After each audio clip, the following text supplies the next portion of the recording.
নমস্কার, আমি সৌমিত্র। টাইম জলপাইগুড়িতে আপনাদের স্বাগত।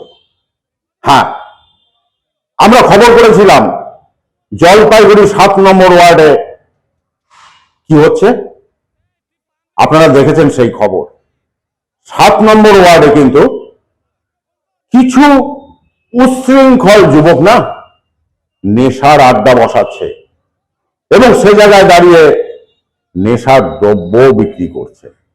আর তাই সম্প্রতি কিন্তু দেখা গিয়েছিল 7 নম্বর ওয়ার্ডের কাউন্সিলর সহ এলাকার মহিলারা জলপাইগুড়ি থানায় গিয়েছিল অভিযোগ দিতে, এবং দেখা গেল ওই 7 নম্বর ওয়ার্ডের মহিলারা কিন্তু একত্রিত হয়ে সেই উচ্ছৃঙ্খল নেশাখোর যুবকদের ধরে ফেলল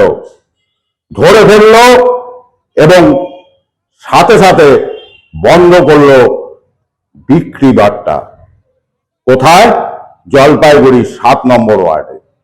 তাহলে দেখছেন সেই 7 নম্বর ওয়ার্ড, যেখানে নাকি এই খবর পাওয়ার পর সাংবাদিকরাও গিয়েছিল এবং সাংবাদিকদের দেখে না খুব উগড়ে গিয়েছিল এলাকাবাসীরা।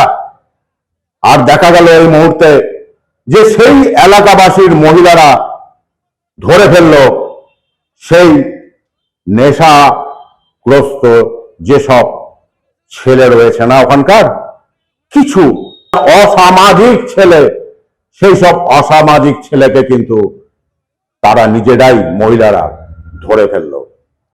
সমস্ত নাগরিক বৃন্দের সাথে আজকে আমরা থানায় একটি অভিযোগপত্র আজকের আমরা দিলাম, এবং আমার সঙ্গে পুলিশ প্রশাসনের এইমাত্র কথা হলো।